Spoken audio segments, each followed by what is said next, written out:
Olá, uma boa noite para você que nos acompanha neste horário. Está começando mais uma edição do Jornal Toda Hora. Eu te convido a acompanhar comigo as notícias desta madrugada. E eu começo essa edição falando do Brasil, que registrou recorde de pessoas desaparecidas no ano passado. Foram mais de 80 mil casos. Entre eles, mais de 20 mil são crianças. Mais de 84 mil pessoas desapareceram em 2025 no Brasil, segundo dados enviados pelos estados e o Distrito Federal ao Sistema Nacional de Informações de Segurança Pública. É o maior número desde 2015. A taxa nacional de pessoas desaparecidas em 2025, independentemente da idade, foi de 39 casos a cada 100 mil habitantes.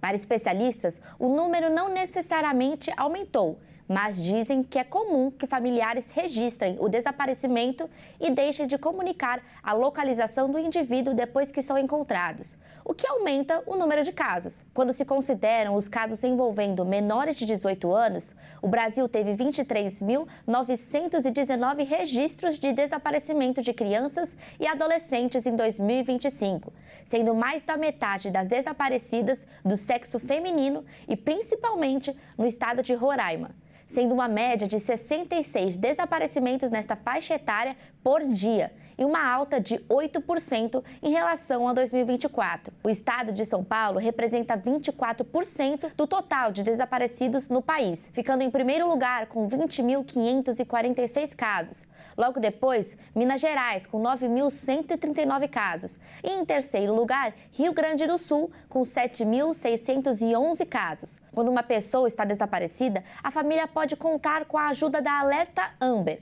que é um protocolo acionado que emite alertas emergenciais em casos de desaparecimento ou sequestro, principalmente de crianças, para divulgar informações e imagens das vítimas em um raio de até 200 quilômetros do local do desaparecimento. Cerca de 45% dos cursos de medicina do Rio de Janeiro tiveram uma nota ruim no ENAMED. O resultado foi o pior da região sudeste e especialistas defendem a criação de um exame para obter o registro profissional e evitar uma tragédia anunciada. Quase metade das faculdades de medicina em funcionamento no Rio de Janeiro teve o desempenho considerado insatisfatório na primeira edição do Exame Nacional de Avaliação da Formação Médica. O resultado acendeu um alerta sobre a qualidade da formação de novos médicos no estado. E especialistas defendem a aprovação de um projeto de lei no Congresso Nacional para criar um exame obrigatório para obter o registro profissional. A ENAMED é uma prova anual para medir o desempenho dos estudantes e a qualidade do ensino. O exame teve a participação de mais de 39 mil estudantes do último ano de medicina e o Rio apresentou o pior resultado da região sudeste. Das 22 faculdades de medicina em funcionamento no estado, 10 tiveram desempenho muito ruim. Todas são instituições privadas. Para o presidente do Conselho Regional de Medicina do Rio, Antônio Braga, esse resultado é uma tragédia anunciada que nasce da abertura indiscriminada de cursos sem estrutura adequada. Ele ainda declara que algumas escolas médicas precisam ser fechadas porque representam risco à sociedade. Segundo a pasta, instituições mal avaliadas podem ser proibidas de abrir novas matrículas, obrigadas a reduzir o número de vagas e submetida a processos administrativos para corrigir problemas pedagógicos e estruturais. Enquanto o MEC analisa quais providências serão adotadas após os resultados do ENAMED, um projeto de lei em tramitação no Congresso Nacional propõe a criação de um exame obrigatório para a obtenção do registro profissional logo após a conclusão do curso de medicina.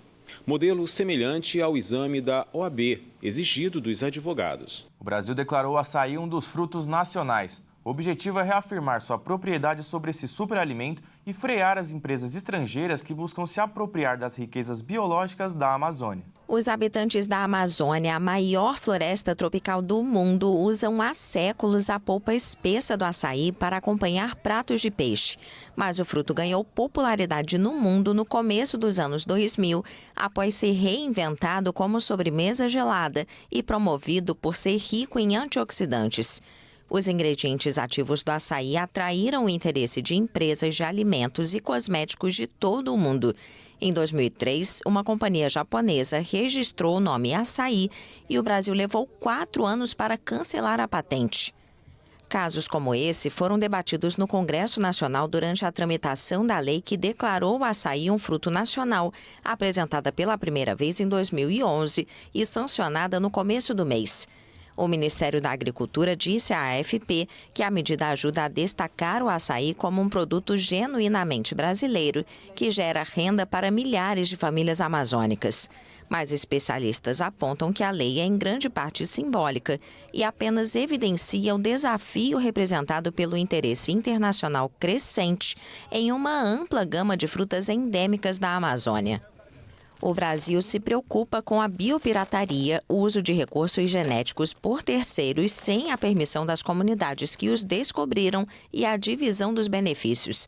O país é signatário do Protocolo de Nagoya, um tratado internacional de 2014 sobre a repartição dos benefícios derivados do uso dos recursos genéticos. Mas o acordo enfrenta uma grande questão. Atualmente, os dados genéticos podem ser baixados pela internet e usados no desenvolvimento de medicamentos ou cosméticos, sem a necessidade de coleta física de plantas ou sementes. Sheila de Mello, analista de propriedade intelectual da Embrapa, defende que o Brasil deveria se concentrar em investir em pesquisa e desenvolvimento tecnológico na Amazônia para gerar riqueza localmente e não permitir que matérias-primas como a polpa de açaí sejam exportadas com frequência para países que posteriormente realizam a pesquisa necessária para a criação de produtos derivados de qualidade. Na contramão de boa parte da Europa e seguindo seu caráter pró-imigração, o governo de esquerda espanhol aprovou um plano de regularização de imigrantes que poderia beneficiar 500 mil pessoas, em sua maioria latino-americanas. O governo da Espanha se prepara para aprovar um plano de regularização de imigrantes. O Ministério da Segurança Social e Imigrações explicou que a medida vai permitir que cerca de 500 mil de pessoas que chegaram à Espanha antes de 31 de dezembro e tenham permanecido pelo menos 5 meses no momento da solicitação sejam regularizadas e possam trabalhar em qualquer setor e em qualquer lugar do país. Os processos poderão ser iniciados a partir de abril e se estendem até 30 de junho. O governo espanhol é uma exceção em matéria migratória dentro da União Europeia, em contraposição ao endurecimento da postura adotada por muitos países do bloco. Para facilitar a aplicação desta medida, o governo do socialista Pedro Sánchez aprovou um decreto-real, que não precisa ser submetido à votação no parlamento, onde o executivo não possui maioria. O plano surge na esteira de uma iniciativa popular assinada por mais de 600 mil pessoas e apoiada por cerca de 900 associações, que exigia a regularização excepcional de todos os imigrantes em situação irregular na Espanha. Essa edição do Jornal Toda Hora fica por aqui. Acompanhe o nosso canal no YouTube, onde você pode conferir todos os nossos jornais e se manter bem informado. Muito obrigado pela sua companhia nessa madrugada.